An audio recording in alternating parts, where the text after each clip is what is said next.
Olá, papai e mamãe, tá chegando agora e quer ensinar inglês para os seus filhos em casa.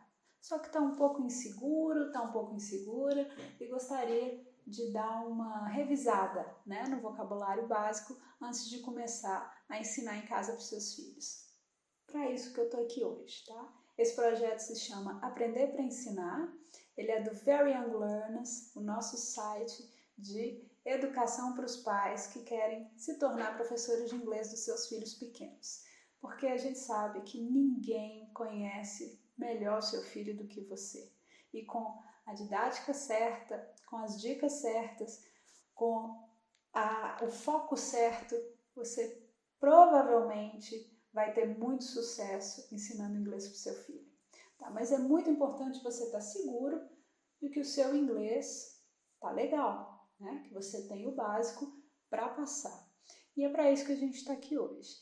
Nós vamos começar com as cores do arco-íris.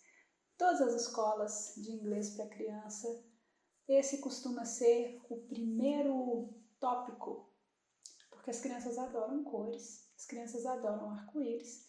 O arco-íris exerce um fascínio sobre elas, sobre os adultos também, se você parar para pensar, né? E é disso que a gente vai falar hoje, tá? Do arco-íris, que em inglês se chama rainbow.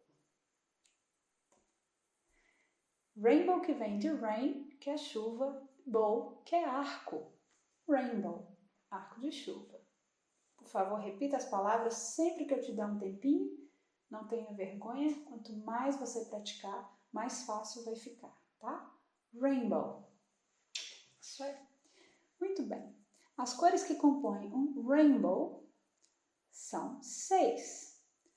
Red, orange, yellow, green, blue and purple. Nessa ordem. Eu já tive a oportunidade de olhar para um rainbow e de conferir que essa é a ordem das cores que elas aparecem. Acontece que tem um pink ali no finalzinho, tá? Que a minha aluna insistiu que no rainbow tinha pink.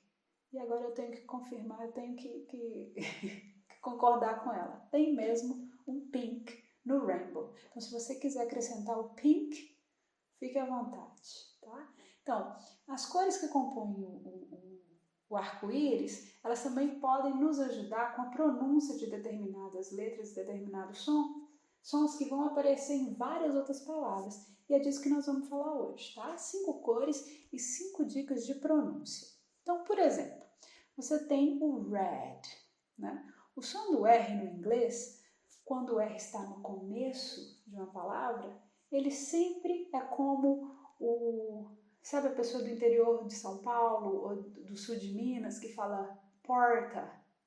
Esse é o R de começo de palavra em inglês, tá? Ra.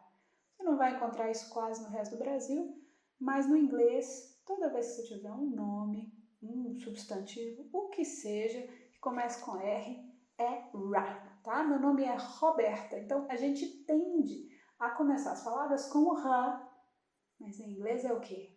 Ra. Então isso aí chama com red, tá? Tem uma outra peculiaridade nessa palavra, é o D final. É uma tendência nossa que falamos português colocar uma vogal no final das palavras quando tem uma consoante.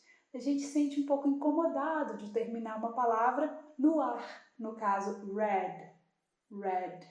A gente só encosta a língua no final, red. E a tendência é falar red. Não faça isso. Terminou em consoante, o som é esse mesmo, deixa no ar, ok? Então, red. Fale assim com seu filho, da maneira mais próxima da pronúncia dos nativos. Isso varia também, tá? De lugar para lugar. Mas a gente quer ser compreendido, né? Então, número 2, orange e o som do G. Bom, assim como no português, O G tem vários sons diferentes no inglês. Nesse caso do orange, o G tem um sonzinho de J, mais para D do que para G, né? Orange, orange, tá? Lembra também, no começo, o O, tá? Não fala O, não, tá? Pode falar mais aberto mesmo. Orange, orange. Ok. Terceiro, yellow. Seus desafios, tá? Desafio por quê? Olha só, gente, nós não temos o Y em palavras portuguesas, tá? Palavras do português. Ele é uma letra estrangeira, a gente usa em nomes próprios, mas nós não temos em nenhuma palavra do português. E ele tem um som diferente no inglês. Por mais que aqui, né, no Brasil, a gente use como se fosse um I, né? Minha mãe, por exemplo, se chama Marli, é com Y no final, mas é um I. No inglês, ele tem uma peculiaridade, tá? Normalmente no começo das palavras, ele modifica a vogal que vem logo em seguida. Então, por exemplo, yellow, yellow.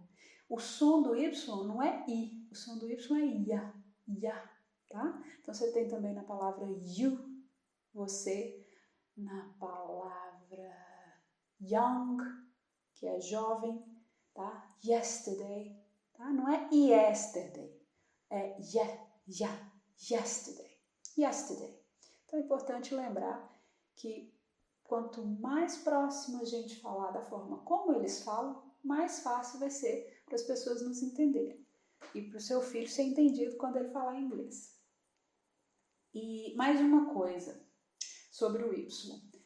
As crianças mais jovens, 3, às vezes 4, até 5 anos, têm uma certa dificuldade de pronunciar esses encontros vocálicos, tá? Ia, ie, eles tendem a fazer um sonzinho de consoante. Então, é muito comum as crianças falarem lelo, sabe? Ao invés do yellow, porque isso é uma articulação mais complicada.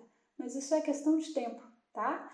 Elas não falam porque não dão conta de falar. Elas ainda não conseguem nem mesmo detectar o som. Então, com o tempo, a criança vai falar. E não, isso não é com todas também, tá bom?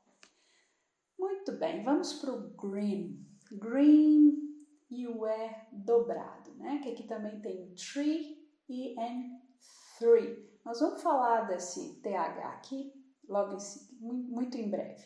Mas agora vamos focar nos dois S de green, tá? O green, os dois S juntos é uma outra característica que a gente não tem em palavras em português, né? E ele tem mais de um som.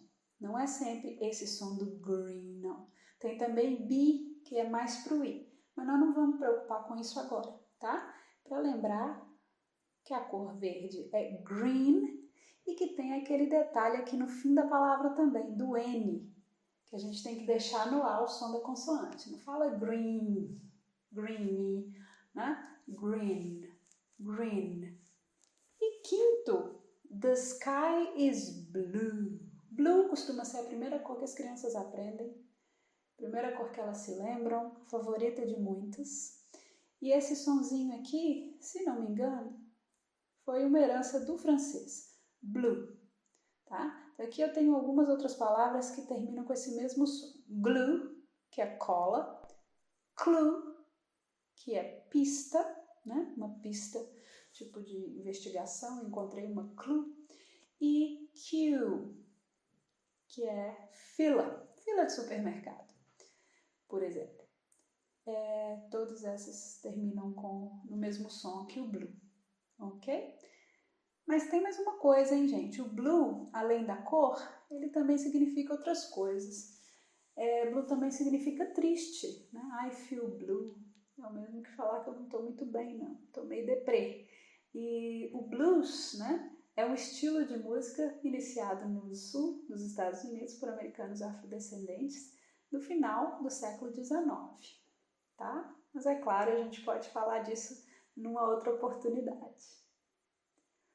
Por agora é só, tá?